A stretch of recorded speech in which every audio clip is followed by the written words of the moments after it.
Battle seemed to bet on third time's the charm for Team Spirit as they go up against Team Liquid one more time. It's also the third time they're going to be playing a second pick and Dire side, so, or excuse me, Radiant side. So they seem to really be sticking to their guns against Liquid. That's often the way you go deep in tournaments. Honestly, Figure really out what you like, jam it, Honestly, force really the enemy to respond. And this is very much reminds me of old school CIS lineup. Like all these old VP lineups from 5 or 6 years ago. You have the Shadow Demon Mirana support duo, this Luna, Kunkka ball up with abuse the aura and tankiness type deal. It's kind of a cool throwback, and they're looking to take early aggression here, but not going to see the ward. Do you think it is this a difference in pace from Team Spirit compared to what they've shown us so far? I don't think so. I think this team is fine, honestly, playing a kind of slower game. Just getting all their cores farmed, and then at some point going behind Yatoro, who benefits from multiple things this game, including Shadow Demon saves, the boat rum, Sand King just going in and making space. Of course, Collapse, sometimes he likes to play carry too, you know, deal the most damage at the end of a fight. Yeah. Can't rule that out. At the same time, this Liquid lineup, it has a couple things they can do that are really cool. One of them is this lineup can push very fast when they group up, and you can find yourself 20-25 minutes in this game. This Lone Druid might be going high ground if things go Liquid's way. That's one of the things this lineup is designed to do. And on the flip side, even if they don't play that super fast tempo, we've seen this mid Coddle get really out of hand this patch. Collapse. He's just like, yeah, okay. Second hit root right as the bounty rune is about to spawn. Okay, Matamba Man, you got your lucky root in, well, at least for his sake, he hopes that doesn't continue because he has a very annoying lane ahead of him. I can't imagine Sand King super happy with a Lone Druid lane just by itself, Lone Druid, but then also he can get roared out of his own Sandstorm. And there's a Lich. This Lone Druid lane goes back to those old Secret lineups. It's an incredibly strong lane. So much early harass and already collapse. You're not going to touch a creep here. You might have to TV back out to lane after you die if they're not careful. Yeah, Mira doing a really good job of getting the body block. But Liquid's like, okay, we'll just hit the Mirana instead. It's not like we need a kill right now. We're just going to keep you guys entirely out of the lane if possible. Creep Equilibrium may end up going forward, though. Matamba will sacrifice that first wave to get the good trade here. This will pay off over the long run of the lane, especially in the regen trade. But like you said, Equilibrium, he's going to have to try and get it back, and you know, it is a trade-off. You do miss some early CS here in a period where Sand King is potentially weaker. Yeah, they're going to get the Bro Strike stun off onto the Lich, and this is going to be our first blood. This is going to be really important. The Fairy Fire goes down, but the one last hit from Collapse is in. He does manage to get the root to kill Mira, perhaps. He's level 2, but I think Mira just accepted his death. He could have leveled up his leap and gotten out, but maybe he just wants to reset and bring some more regen and stuff for Collapse. It's never a bad idea. You know, maybe he was just debated it too late. Wasn't expecting some extra roots. Let me tell you something, you know, Matamba, this guy isn't playing with RNG. You can pay for some roots. He's got a couple TI checks in there, so he's throwing them up. He's flipping a few dollars over to Gaben every once in a while for a few extra roots at the right time. This lane is certainly not going to be very fun. As well, at least I thought so. I basically think that any Coddle lane is terrible for the other person, but Toronto Tokyo is actually doing a fantastic job at the start here. 11-5. He's gotten so many CS. Yeah, he's owning, and I think this is one of those matchups that can go decent for the Kunkka early on, before Coddle starts to get his levels and accelerate with abusing the small camp. And Kunkka, of course, he can do the same. So even in a worst case scenario, you can trade and get up to your levels. I think it's an interesting counter pick. They were aware this Coddle was going to go mid with their last 2 bans. And I think this mid Coddle, as this tournament develops, it's going to become one of these heroes. You have to have answers for it, or it's going to run you over. And this Kunkka was their answer. Part of it might be this is one of the few mid heroes with super long range catch going into that early mid game period. Where Coddle, basically, you don't want to have to build spell immunity on this hero. So it'll be interesting to see if you can ever get some of these long range X's, kind of play the Coddle's game with the super long range disable. Yeah, I was a little bit concerned when I saw that they were going to be doing Coddle mid. You know, I was talking, I feel like they have a lot of lockdown for it, right? They've got, you know, if he ever gets hit by a Purge, that's going to suck. Blink Burrow Strike is obviously super scary. X is pretty long range catch. I mean, catch is nice, but Did you see that? He used the torrent to stop the blast. It went up, the blast goes off early enough that the range creep doesn't get one shot, and he denies the range creep. I mean, this guy's a monster. That's smart. That's smart right there. Matamba Man Oh dear, this was supposed to be a lane that was supposed to go Liquid's way, but they actually get the lone druid kill, and now they're gonna get a ton of damage. They're gonna get a double kill here as Insania cuts his way through the trees, but an arrow finds its mark. Mira with the double. Ooh, man. They may be laughing, but I'm sure Team Spirit are in higher spirits as they are certainly taking this laning phase by storm. They came to play today. I'll tell you that much. There's a lot of little things going their way on these lanes. The early body blocks, abusing some of the equilibrium advantage. Toronto Tokyo just playing these early waves to perfection here. Already up to that double bracer, so he gets the extra regen to be able to stay on this lane. Yeah. Team Spirit's definitely going to be happy about this one. Oh, he doesn't have a bear for 40 seconds, so he must have resummoned, then died. And now he's going to have to play the lane without the bear. And this is not ideal for the Lich either. This Lich hero is really a hero that wants that early part of the lane to go his way. He wants to be able to abuse the high damage level nukes, give his carry a good head start, because he can get under level pretty fast, and he's going to boot on the map. They've got the X into arrow combination. Mickey's going to die again in Toronto Tokyo, and the rest of Team Spirit just sprinting ahead of Liquid, it feels like now. That's also a benefit of that top lane going better. Mira feels confident enough he can leave that Sand King for a little and get the mid rotation. Right. This is exactly what you want to have happen with this Kunkka Mirana lineup, because now Kunkka's going to get his level 6 pretty fast. And Collapse, he's fighting 1v2. Yeah, they're going to throw out a sentry. Mira's already back in town, so Matuma Man's going to have to back away. He's got to respect this Starstorm. The arrow comes out, but it doesn't quite land. And Mira, he's not careful. He may not even need... Okay, he does get the root. Of course he does. Matuma Man, he... Stepped up too far. Wait, though. What? Did he just get straight up level 3 burrow strike? He did not expect that bit. He did not, and Collapse knows it. Cheeky little play. This is not often you see 3-1-1 on a Sand King in a kind of a skirmish lane like this, but they are making it pay off. And probably more common with the Mirana dual lane, since you can play for the kills, and they were getting the kills early. And again, the fact that he can't stay in Sandstorm against the fear of the bear. So yeah, a lot of reasons to go a different builds. And but this lane, I mean, this laning stage is a disaster for Liquid. Like, you just look at, I mean, I hesitate to go to net worth this early in the laning stage, but this Coddle net worth got obliterated off mid, and you do not see it this often that the mid is doubling up a Coddle. No. And by the way, Epicenter's up, so that is going to be Matuma Man's third death. Oh, goodness. All right, time to take a moment and reset for Matuma Man, because he's got to be a little bit tilted. Bottom lane seems to be going pretty well, but it's a Dragonite lane. You're not going to, like, kill the Luna and kick her out of lane or anything like that. Zai is just doing a good job CSing. That's really the only highlight for Team Liquid right now. Dragonite, he can do Dragonite things, but Toronto Tokyo, he's doing Admiral things, sailing the seas and stealing the stacks. Bringing Mickey over, but Boxy is here as well with the double damage rune. They're going to get a lot of damage onto Toronto Tokyo here, but here comes the combination. The boat is going to be dodged, though. They don't have any disables left, so Toronto Tokyo does manage to get out, but they took a large part of the stack there. It was just a little 2-stack, as Mira had been stopping the Lich from being able to do a whole lot beforehand, but yeah. That's forced rotation. Even Boxy being there, that means there's a 2v1 bottom. Just more free farm for this Luna. Mapashka can even give him the solo XP here if he wanted to.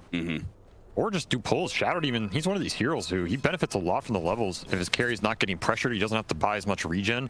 This hero getting to faster boots, faster arcanes is a huge deal for him. Yeah, which is very smart. Zai recognizes that possibility. He actually body blocks the easy camp instead of playing inside of the lane, as otherwise the creep equilibrium's heading his way, so there's no rush to be jumping on these creeps.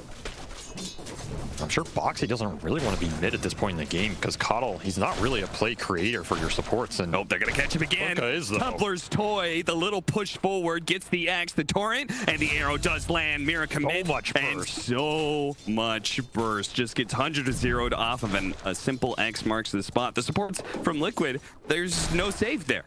They can't do anything. Even as they show up, they just watch their Coddle die. And that's the downside of the Lich pick. I knew they were debating it when they were considering this Lich lone Druid lane, but there's a couple things that going against them with this pick in terms of the Frost Shield impact, and it's so much magic damage, the Shadow Demon purge later. Yeah, that's true. Sustained long fight with the Boat Rum. So it's not going to be some insta get out of jail free card this game. And we're seeing this Kunkka just, he's getting out of control. We saw the Tumbler toy abuse there too. Yeah, that was nice. And he's going to send it over to Collapse because, you know, Collapse, he gets what he wants. But this is an interesting matchup that they definitely had a lot of confidence going into this Kunkka Coddle and abusing it to the maximum. Bottom lane, they are going to find at least Maposhka. Disruption only really buys him a moment of time. It does mean Boxy has to dive in pretty deep and instantly dies. He's got boat here. And he does have the boat. Does he have any backup, though? That damage by itself is going to bring the Dragonite low, and he's going to go for one last cleave. Doesn't even need it, actually. Maposhka, with the extra damage he was able to put in, it's enough. Another round. Oh, what a sneaky play from Collapse. And he offers the high five to Collapse. He's got to be feeling so good. Facing up against a lone druid, probably one of the most annoying heroes to match up against for an offlaner, and absolutely dumbstering Matumba Man lone druid and all that. Yeah, the lone druid. Yeah. But I guess he is the Sand King here, taking him to town. He's got like a 3.5 almost level advantage. Look what's happening in the Tricam too. Toronto Tokyo, he's taking all of their stacks. He's not leaving anything to Liquid. He took the hard cam stack earlier. Now he's taking the ancient stack. Look at that, 8 stacks, but like 6 of them have probably gone to Team Spirit. This is just one of the largest economic damage games I've seen in a while. It doesn't look that bad, but again, this is a Coddle type lineup where you want to be the ones pulling ahead, playing that Alchemist style Dota, and Toronto Tokyo just taking them to town here. He invaded the upper jungle earlier, invaded the Ancients. Now he's ganking a side lane off with the arrow combo. Yeah, and that tanky Dragonite, not so tanky up against the Soul Catcher plus the arrow combination. He still survives through the initial nukes, but will not survive the outset. They did manage to get the pick off on Collapse at the same time. It was a heavy rotation of both supports to be able to get that kill. So both teams mirroring each other in that regard, bringing down the opposing offlaner. The prize is mine. But Toronto Tokyo's just living in this triangle.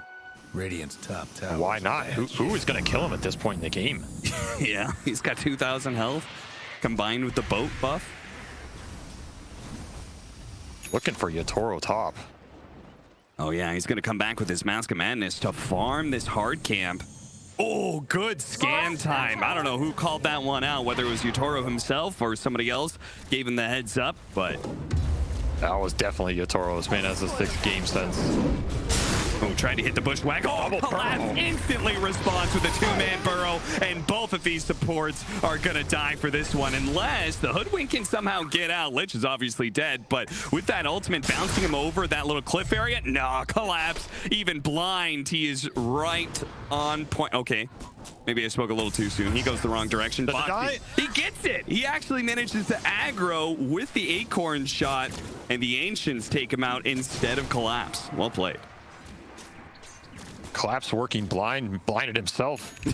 Just 2 next level, and they read that Liquid play like a book. Get the scan, Yatoro backs off.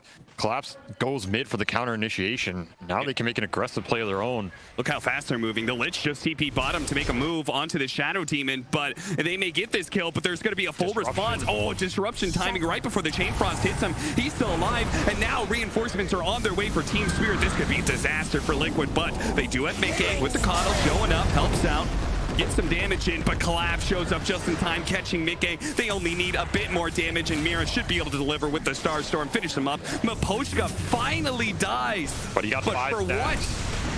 What? Liquid, he's got 5 stacks on Zai, 3 heroes surrounding him. A long-range shot from the Hoodwink almost caught Toronto Tokyo, but yeah, Liquid, all that just for a simple 5-position Team Spirit.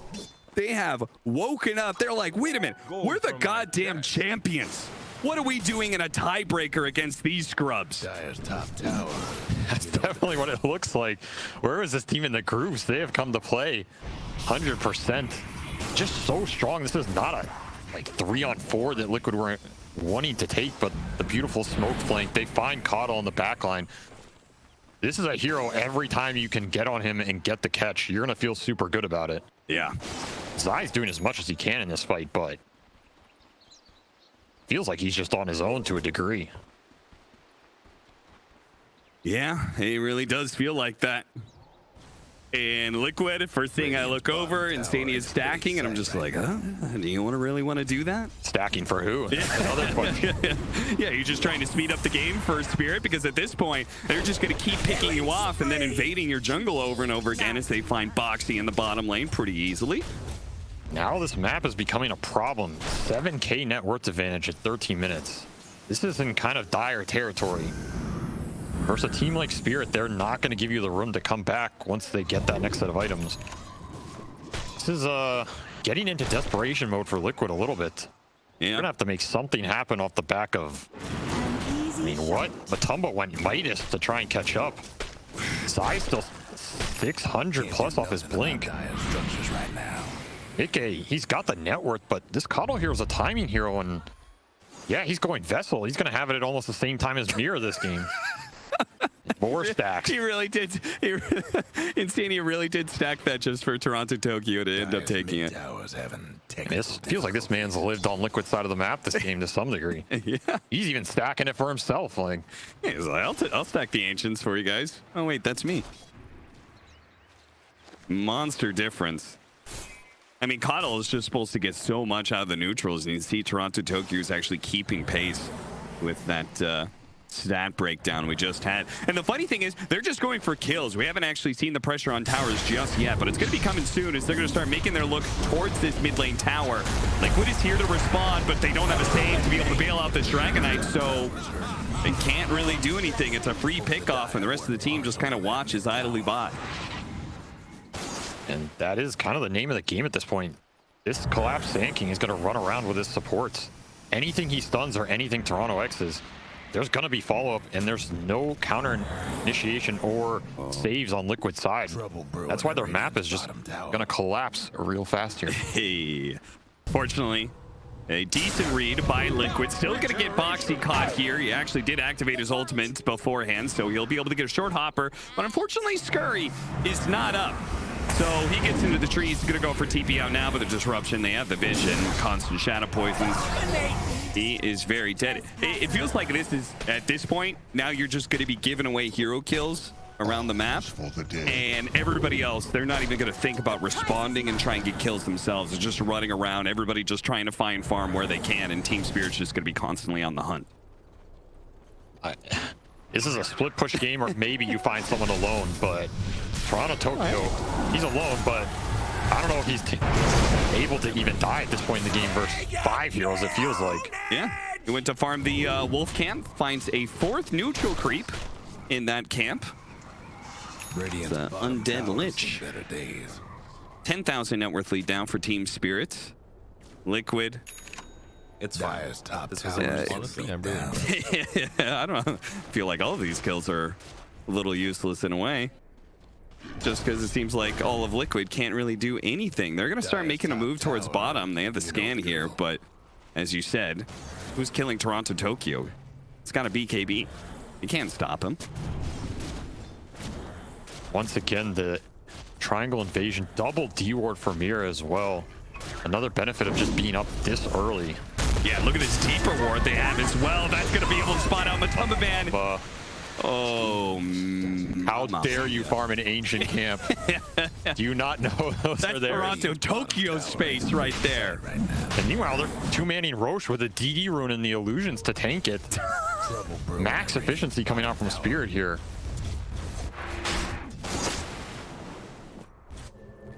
They're almost done with it too.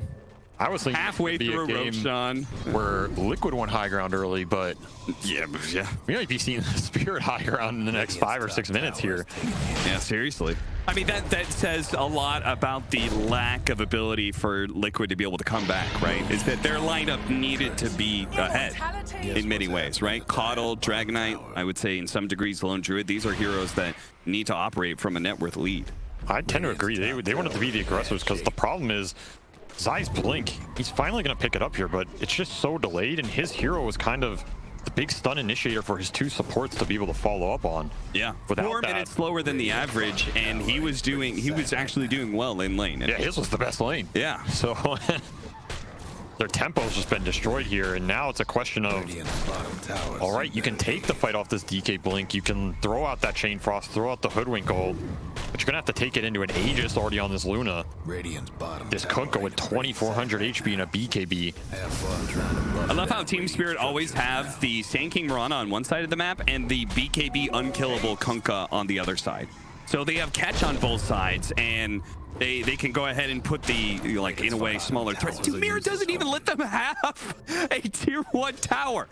Absolutely ruthless performance by Team Spirit so far, as they seem to be giving Liquid absolutely no quarter. And Liquid says they've had enough. It's time to take the fight. Yeah, they're going to try, but Toronto Tokyo's one step ahead of them. Already initiating with this BKB. They're going to throw out the Eclipse. Zai's take a lot of magic damage. They're going to try and focus down the Shadow Demon. Finally, they get the kill, and the blast coming through from the Caudal also helps keep some of these heroes healthy. Utaro being chased down. They do manage to get the smallest mini stun. Doesn't actually hit the arrow, though. It's a Chain Frost comes out. That's okay, but Utaro has his BKB and Collapse here to be able to follow up with Utaro. They're going to start laying into Matama Man, who's pretty tanky. The epicenter with the damage coming in for the Glaives is just enough AoE. Collapse does fall in return, but Liquid, they see an opportunity still, maybe to be able to catch Utaro. Couldn't quite get him with Bushwhack. They're going to go for this one. Zai trying to interrupt, but he can't stop the full combination of the Kunkka, and now he's low enough that give Team Spirit, they're just going to keep this dive up. Zai, he's going to fall as well. At first it was 2, then they get another 2 pickoffs. Team Liquid, what, they got a Shadow Demon at the start? They ended up killing Collapse's Sand King. Certainly not the team fight that they were hoping for. That's just such a hard fight there. They had the numbers advantage. That was the best thing going for them. But these early BKBs, especially in this meta, are just so powerful. Negating so much damage and their ability to focus down any big core. Sure, you focus down this Sand King, but he got all his spells off and took a long time with the early plate mail double bracer. Look at the way that Toronto Tokyo literally just sprinting into the enemy as quick as possible. Dire's top I mean, that was not the target Insania wanted to just face rush into right there. There's ways this fight maybe could have gone Liquid's way, being able to kite it out with that Caudal. Back into the game, Disruption spares Utaro. He instantly pops the BKB for fear of Dragon Tail and the Sharpshooter that came out. They've taken the outpost, so Team Spirit, they do kind of own this high ground. Oh, no. All right. That damn Ogre Bruiser. It's fine. This was a All right. That's why Valve puts those things in, because, you know, somewhere they're watching, they're having a good old laugh with themselves. We got them, boys. Yeah, the players are annoyed, but Valve's happy, so that's the important part. Scan. Successful here, so Boxy knows to be careful. They're going to play on this high ground. Spirit instantly climbs, smoke breaks, and he just jumps in, immediately gets the stun out. Insania casts what spells he can. Disruption save. Boxy's going to land the sharpshooter shot, but looks like with the boat buff, Collapse is going to be staying pretty healthy here. And Zai actually slowed down by the purge, so he knows he can't escape. He turns and fights, does what damage he can, but They got an X on the bear, too. Hit the arrow off of the bear too. Oh, okay, it does sidestep, but they have the burrow to be able to kill it. Just add a fourth creep hero to the mix here. Another 300 gold. Dude, Team Spirit, it feels like they are showing Team Liquid, like, yeah, congrats, you got a 2-0 against us, but just a reminder whose name is on the Aegis right here. Just a reminder of how good we can play. Yeah, check your fountain. Yeah, Click that thing next to your secret fountain. See that name right there? 28-7. Utaro. Feels like a classic game for them. Yeah. Off the back of this Collapse Sand King, highest net worth out of that laning phase. Between him and Toronto Tokyo invading Liquid side of the map early, just shut down that comeback potential, and that is exactly what you want to do. I think there's too many teams you get this early edge and you sit back and play for your timings, but that's just so much map you're giving a team that shouldn't have it, right? Yeah. And they did an amazing job of abusing it, playing with the right people in the right areas to maximize their own efficiency. Oh dear, they're gonna run into Toronto Tokyo, who's in Viz too. Oh no. Who's he gonna choose? He's watching them. They drop the sentry, they get the Dragon Tail, they're gonna throw all their spells at him, but no, it's not enough. They actually somehow cut down the tree, gets off the BKB, and turns. Zai's gonna be the first one dead. They're gonna hunt for more, of course. Insania gets the whip. Slowed down in the trees. Oh, the turret spots out mid-gate too. He gets popped up in the air. Collapse delivers the finishing blows that are needed, or maybe not. Toronto Tokyo gets it with the cleave. Either way, the two cores die. And Team Spirit continue this tyrant's control over the map, not letting Liquid slip out of their grasp ever. They don't want to give a single wave on this map to Liquid. Every time there's a fighter kill somewhere, they're drawing on the other side of the map, already setting up collapse. TPing top here, shoving that wave in. We'll meet Matumba somewhere.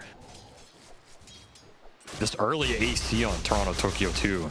It's just such a powerful item this patch when you're versus a lineup like Liquid's who, I mean, what's their comeback potential? Some 5-on-5 they can get a numbers advantage at the start in, right? Some 5-on-3, 5-on-2. Yeah. He just runs in there 1v5. Yeah, he does. Who's going to kill him in time? Liquid's lineup is mostly physical outside of the Coddle, but the Coddle had such a rough early game. Mika even has to go BKB second item here. So this is not some crazy E-Blade Dagon 5 that you would prefer to go in a snowball game. Zai on the run finds a godsend. It's a haste rune that'll get him out of there. Otherwise, collapse probably would have caught him. Daedalus complete for the Luna. Honestly, I'm really impressed. Blessings. I just watched the minimap and Zai was just spinning in circles. Yeah, look, I mean, he's just spinning in circles right now. He's like, I don't know what to do. Waiting for creep waves to show up. He's going to cut one. Maposhka's going to respond, but... He might get the disruption. Oh, he got the poison on him. He gets another one. He gets a disruption. The rest of his team can follow up. Ooh, could quite get it off there. Oh, he spots him again. I mean, he wants to hold the disruption so he can't TP, but Zai might get the blink. Doesn't quite get it off. Another layer. Arrow spots him, gets the urn. He gets a blink before the damage tick, but it doesn't matter at this point. He's been hit by the purge, and now he's going to be slowly whittled to death by just the two supports. Team Spirit aren't TPing anybody else. They say, you boys got it. And sure enough, they do. No, not even the Ancient deny. Oh, they're going to try and get collapse here. Team Liquid desperate at this point just to get a one kill for their own pride. Very little chance of turning this game around, but... Who's getting who here, though? That's another question. Oh, he's going to bounce back. Boxy felt that one because of the shard. He got hit by the damage, but again, they still didn't find the Sand King. Tumba did go this Desolator build. This is probably your best time to somehow crawl back into this game with the physical damage that's just coming out from this bear. The whole time watching, waiting. Now they're going to jump with their two cores, almost instantly blowing up the Coddle. He gets off the BKB though, and he's going to throw back and step away. Yutoro, he comes in through the side, but he doesn't want to overextend himself. Even though he had BKB, he probably could have committed more there, but chilled. And Collapse just instantly bought him. Again, giving no breathing room here, no way to come back in this game. Keeps on beating the Coddle everywhere he goes, and he's already missing some HP, so this epicenter is going to be good enough for the kill. And he got the Caustic Finale pop, so Zai, he takes a hefty amount of damage. The arrow, it's going to give a little bit of vision. They spot Zai. Unbelievable. Absolutely ruthless. Team Spirit. GG. GG. I mean, that game was definitely over. There's just no route back in that game. The lineup's not going to function from that far behind. Felt like they were... Beautiful performance by Spirit.